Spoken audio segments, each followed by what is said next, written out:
देख रहे हैं नेटवर्क 33 राजकुमार के साथ। तो चलिए पढ़ते हैं आज की कहानी की ओर। दोस्तों, मेरा नाम संदीप है और मैं हिमाचल का रहने वाला हूँ। हिमाचल में हमारे यहाँ एक घटना जिसका काफ़ी ज़्यादा प्रचलन है, उसका मैं काफ़ी मजाक उड़ाया करता था। दरअसल हमारे गांव के लोगों का कहना था कि यहाँ पर यानी कि हिमाचल के एक जंगल में भूत प्रेत या फिर ऐसा कह सकते हैं कि प्रेतों का अड्डा है। मगर मैं इन चीज़ों का हमेशा अपनी ज़िंदगी में मजाक उड़ाता था, लेकिन मैं ये बात नहीं जानता था कि कहीं ना कहीं यह घटना मेरे साथ भी घट सकती है। एक दिन मैं अपने दोस्तों के साथ पार्टी में गया हुआ था। रात का समय हो रहा था। हम लोग पार्टी में इस तरह खो चुके थे कि हमें पता ही नहीं चला कि कब रात के लगभग 11 बज चुके थे। मगर उसके बाद मेरे सारे दोस्तों ने ही घर जाने से मना कर दिया। दरअसल उन सब का फैसला था कि आज रात यहीं होटल में रुकेंगे। उनके मुताबिक हमारे गांव में जाने वाला जंगली रास्ता बिल्कुल भी ठीक नहीं था। उनके नज़रिए से देखें तो उनका मानना था कि वहाँ पर किसी डायन का निवास है, लेकिन मैं कहाँ उनकी बातों को मानने वाला था। मैंने तो तुरंत अपनी गाड़ी स्टार्ट की और वहाँ से निकलने लगा। लेकिन तभी मेरा एक दोस्त जिसका नाम प्रदीप था, वह मेरे पीछे भागता हुआ आया और उसने बोला, अरे यार, मैं भी चलता हूँ। मुझे यहाँ पर बिल्कुल भी अच्छा नहीं लग रहा है और वैसे भी घर वाले मेरा इंतज़ार कर रहे होंगे। उसके बाद क्या था, मैंने भी अपनी गाड़ी स्टार्ट की और फिर अपनी स्कॉर्पियो गाड़ी को लेकर वहाँ से निकल पड़ा। रास्ता लगभग 34 किलोमीटर का होने वाला था, जिसमें से लगभग 16 किलोमीटर की दूरी पर वह जंगली रास्ता फैला हुआ था, जहाँ पर लोग जाने से बहुत ज़्यादा डरते थे। मगर मैं आज पहली बार रात में उस रास्ते को पार करने वाला था। लेकिन मुझे बिल्कुल भी घबराहट नहीं थी, क्योंकि मैं पहले भी ऐसे कई रास्तों को पार कर चुका था। रात में हमारा काम ही यही होता था। फिर मैं उस जंगली रास्ते के बहुत ही करीब पहुंच गया, जहां पर लोगों का कहना था कि भूत प्रेत का अड्डा माना जाता है। मगर मुझे ऐसा कुछ भी महसूस नहीं हुआ। फिर मैं गाड़ी में गाने चलाते हुए बहुत ही तेज स्पीड में गाड़ी को ड्राइव करने लगा। अभी भी लगभग 15 मिनट का रास्ता बचा था कि अचानक ही मेरी गाड़ी झटका खाने लगी। थोड़ी दूर आगे जाने के बाद अचानक से गाड़ी बंद पड़ गई। फिर मैं जल्दी से नीचे उतरा और जब मैंने गाड़ी के अंदर देखा तो एक वायर अलग हो चुकी थी। पहले तो मैंने गाड़ी के उस वायर को ठीक किया तो वह बिल्कुल ठीक हो गया, लेकिन प्रदीप को पता नहीं क्यों मगर बहुत ही ज़्यादा डर महसूस हो रहा था। दरअसल मैंने देखा कि उसके पूरे शरीर पर पसीना आ रहा था और साथ ही साथ वह बार बार पीछे की तरफ देख रहा था। जब मैंने एक नज़र पीछे मारी तो मुझे वहाँ चारों तरफ केवल और केवल घनघोर अंधेरा ही नजर आ रहा था। चारों तरफ सिर्फ सन्नाटा ही दिखाई पड़ रहा था। मगर मुझे लगा कि शायद यहाँ पर लोगों की बनावटी बातों की वजह से प्रदीप को बिन मतलब ही डर लग रहा है। खैर, यही सोचकर मैं वापस से अपनी गाड़ी में आकर आराम से बैठ गया। अभी मैं सीधा गाड़ी में बैठा ही था कि अचानक से मैंने देखा कि गाड़ी का बोनट अपने आप ही ओपन हो गया। और फिर जब मैंने प्रदीप की तरफ देखा तो प्रदीप मेरे पीछे वाली सीट पर बैठा हुआ था। फिर अचानक से गाड़ी का बोनट अपने आप ओपन कैसे हुआ, यह बात तो मैं भी नहीं समझ पाया। लेकिन उसके बाद जब अचानक से बोनट अपने आप ही बंद हुआ तो मेरी आंखें सामने की तरफ खड़ी एक मोहतरमा पर पड़ी, जो कि हमारी तरफ देख रही थी। मैंने उसे देखते ही उनसे पूछा, अरे आप इतनी रात गए, यहाँ पर क्या कर रही हैं? तो उसने कहा कि वो मैं इन्हीं पहाड़ियों में रहती हूँ और मेरा यही घर है। लेकिन मुझे उसमें मोहतरमा से कुछ ज़्यादा लेना देना नहीं था।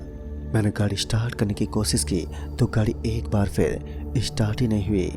मुझे लगा कि शायद गाड़ी के अंदर कोई बड़ी समस्या हो गई है। फिर मैंने हमारे गांव के मैकेनिक को फ़ोन किया और गाड़ी की प्रॉब्लम्स के बारे में बताया तो उसके भी होश उड़ गए। दरअसल उसने बताया कि उस जगह पर गाड़ी का खराब होना कोई समस्या नहीं होती, बल्कि ये किसी काली शक्ति का चक्कर है।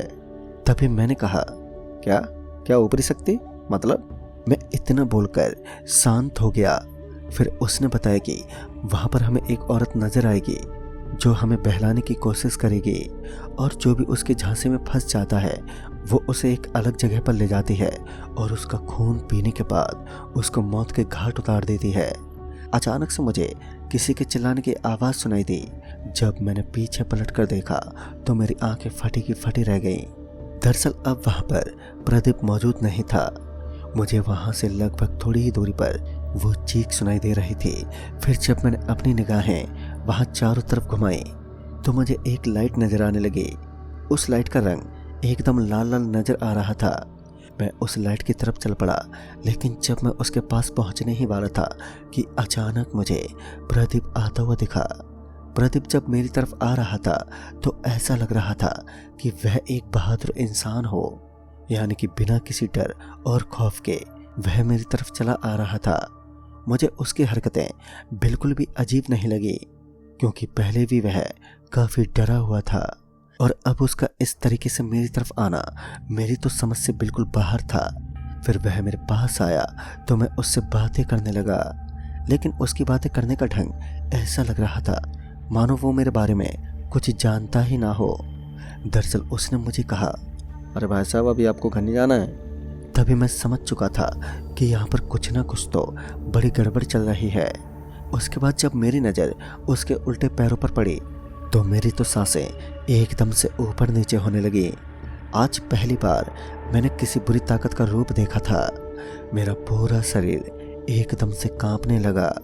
मैं तुरंत ही उस जगह से निकलना चाहता था, लेकिन मैं यह भी जाहिर नहीं होने देता कि मैं सब कुछ जान चुका हूँ। इस बात को छुपाए हुए उसके सामने अभी भी चल रहा था, लेकिन अब ज़्यादा देर तक उस भयानक पूरी ताकत से मेरा जुड़ा रहना कुछ ठीक भी नहीं था।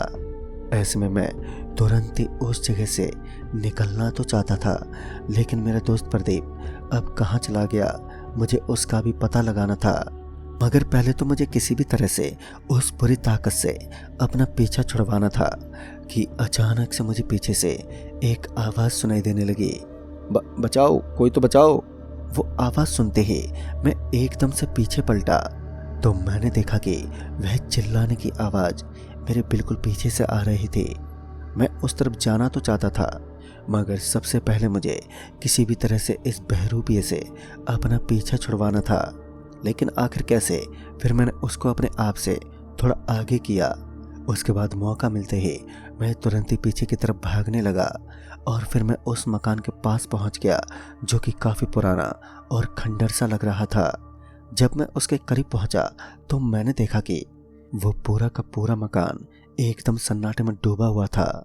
दूर दूर तक कोई भी मौजूद नहीं था। फिर अचानक से मैंने देखा कि उस घर के अंदर से बहुत ही खराब सी बदबू आ रही थी और फिर मैं उस पुराने पड़े खंडर जैसे मकान के अंदर दाखिल हुआ। तब जाकर मैंने देखा कि उस मकान में चारों ओर हड्डियां ही बिखरी हुई थीं और सिर्फ सन्नाटे के अलावा कोई भी नज़र नहीं आ रहा था। मेरी नज़र वहाँ पर पड़े एक सफ़ेद चीज़ पर पड़ी और फिर जब मैं उसके पास पहुँचा तो मेरी आंखें एकदम से फटी की फटी रह गईं।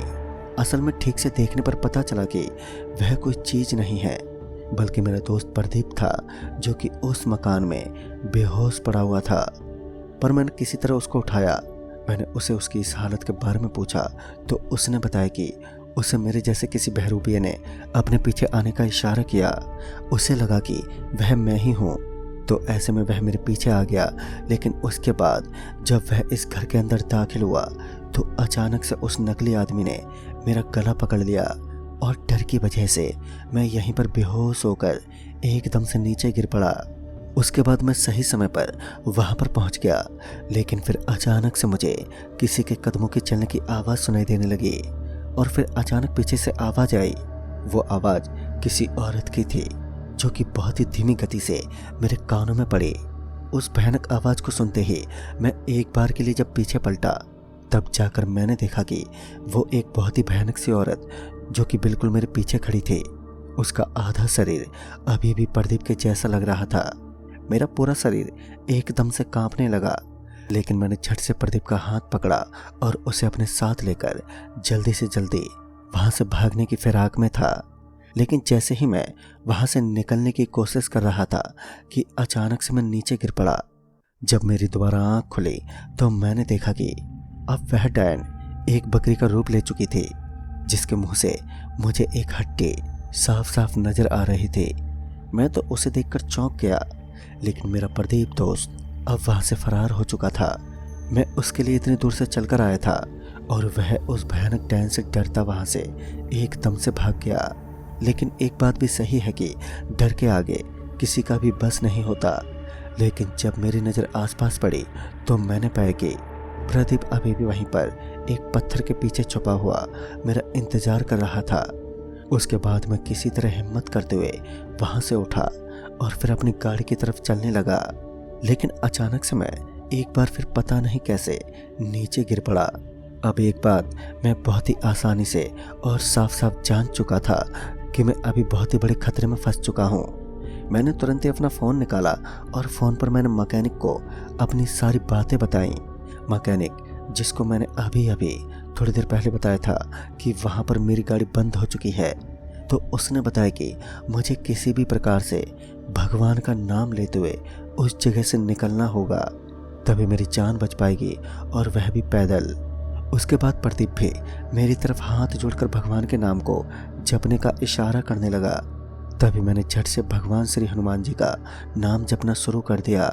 उसके बाद किसी तरह वहाँ से निकलने की मैं कोशिश करने लगा।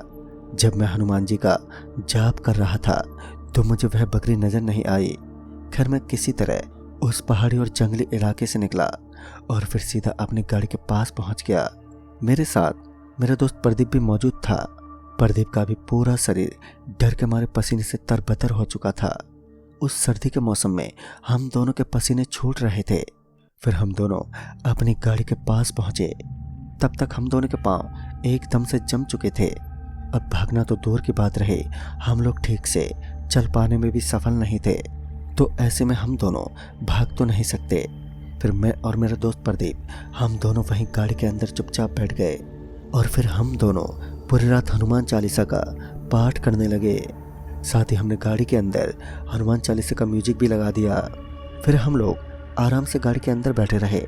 लेकिन सुबह होने से पहले हम दोनों की आंखें लग गईं, यानी कि हम अब गहरी नींद में सो चुके थे।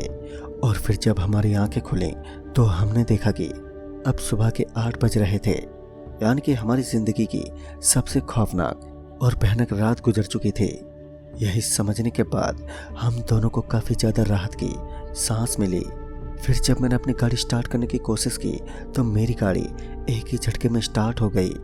फिर मैं वहाँ से सीधा अपने घर के लिए निकल पड़ा। मैंने इस घटना का जिक्र किसी से भी करना ठीक नहीं समझा, क्योंकि मुझे पता था कि अगर मैं किसी को भी बताऊंगा तो बदले में मुझे घर वालों की डांट सुनने को मिलेगी।